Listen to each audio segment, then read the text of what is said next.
What up, YouTube? It's Henny and 3, 2, 1. What up, YouTube? It's your boy Henny Knows and Sabrinah. Welcome back to a brand new episode of the Update, man. Let's get it going. So as you guys know, the update is a parenting conversation where we talk to you about our experiences and also like what we're going through. Just a weekly. Do this like every single week on YouTube. We drop it. It holds ourselves accountable as a couple, and it makes us want to do something on YouTube. You know what I mean? Put out there for the community. So if you relate at all, you like the way we look, you like the way we talk, you like the way any of our videos are, please make sure you like, you subscribe, and you comment. It really helps us and just makes us want to keep going, you know what I mean? Yeah, like figure this thing out. Yeah. Well, we do want to preference this too with saying that we do have 3 kids. Okay. At 3 different ages and 3 different stages. Okay. So when we're going through something with one of the kids, it's important that we compare, but also understand that we can't compare and go through that process, I guess, with everything, which I think goes into our first topic. Okay. Yeah. With potty training. Potty training. So this is going to be our second child going into potty training. Sabori. Our youngest is Yolani. She's 1. She's too young. Yeah. But we already did it once with Natai. Natai, who's 4. Yeah. We're right now at Sabori, who is 2 years old, turning 3 this year. Yeah. And he seems to be at the process or at the stage of identifying the toilet and wanting to at least sit down and attempt to pee. Right. It's a great feeling to know that your child has learned something that you in your mind would be like, I guess what you did. Yeah, you did really Yeah. learn. Like we did teach you or learn something. Like you can actually see that. And them at least going to that is a big milestone. You know what I mean? Like they can actually have some kind of bodily autonomy to be able to identify the toilet and go there themselves, and at least or want to go with you. But sit down on something and identify it. So yeah, right now Sabori has been asking to go on the potty. Has been using the potty. And even the teachers that had his daycare have been telling me, hey, like he's attempting. Good. Yeah, he's attempting. We're at that stage. Like it's go time, you know. So right, and even at like right now, they're at their grandparents. My mom even told me that like Sabori's asking, so it's nice to know that like out of the home as well, he's consistently like showing interest in using the toilet. Yeah, with the potty. And another thing I will say is like I think that obviously when your kids are potty trained, life becomes 1,000 times easier because you don't have to worry about that side of having to change them and when you go outside, etc., etc. But I did find myself rushing to try to get that done, and I will say doing it the second time around, like it's true when people say like when they're ready, they're ready. You can't really force that, and I mean like you can actively try and maybe it works, but at the end of the day, just like Henny said, it's like it's beautiful to watch him now, like the buttons click and he understands I have to go pee, so I have to go use the washroom. I have to sit on the toilet, I have to, you know what I mean? Like, and go through the process. Like it's a developing milestone. Let them figure it out. Let them figure it out. And I think a tip, I think that's a tip. Is let them figure it out and let them come to you when they're ready. It's one of those things that you just want to cherish a moment and let them kind of express it the way you want to express it. You know, growing up. Yeah, man. So let's go into it.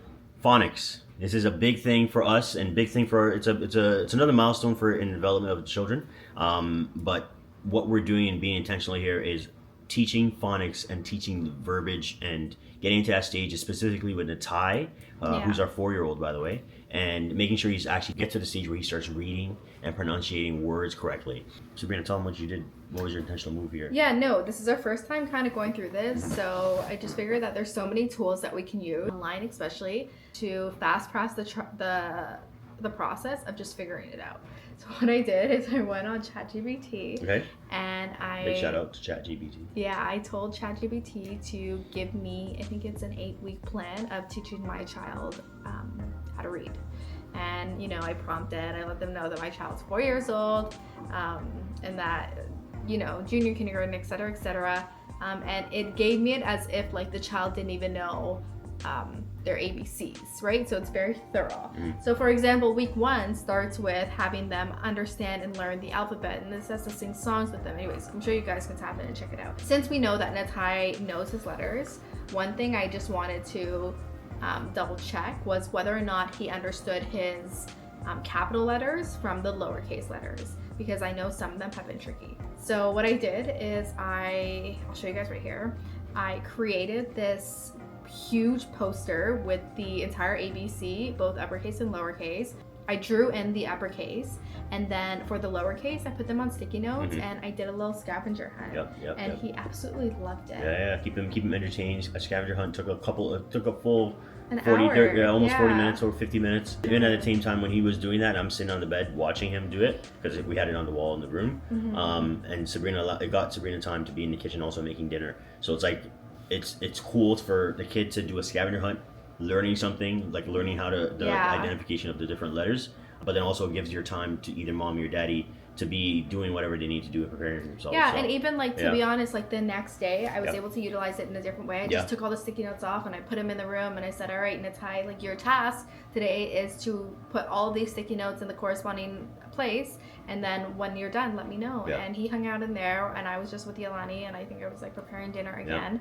And again, it just bought that extra time, and it felt so guilt free because he was having so much fun. And it's key time too, because the time that we did this with Natai is when he comes home from school, because his school's done at 3:30. Savory's not back from daycare until around 4:35.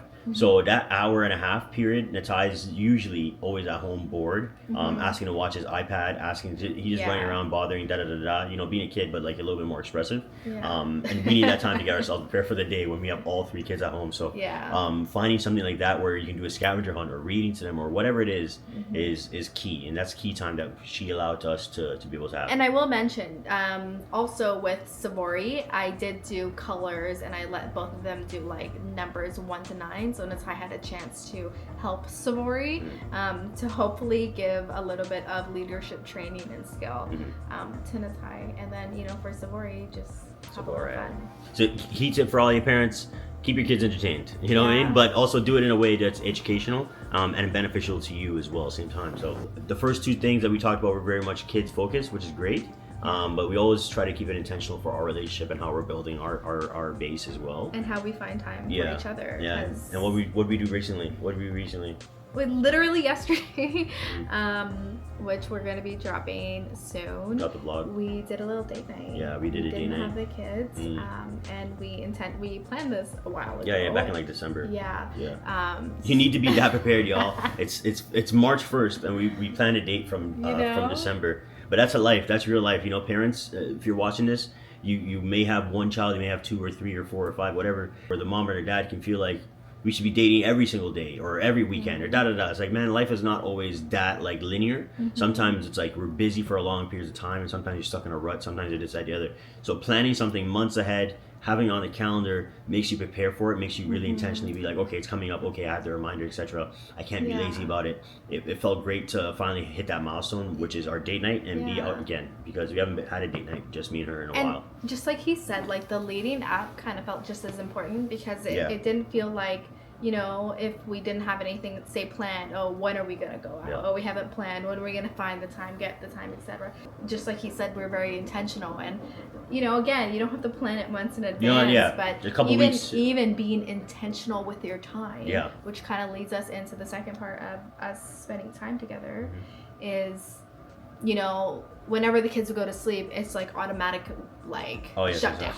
Right? Yeah, because you're tired. It's like finally. It's like your body just wants to do nothing. Yeah. And then just like exhausted from the day, you end up falling asleep. Like you close your eyes for a little bit, and it's like 9:30, etc. And bam, your night's done. It's like time to go to sleep. Right? Because so what we did recently, or even like maybe a month or 2 ago, is we moved the TV out here. We started spending our nights out here in the living room and not in the bed, just lying down. It sounds very, very small, but it's intentional in that you're on the couch, so your first brain is not to like sprawled out on the bed lying down resting.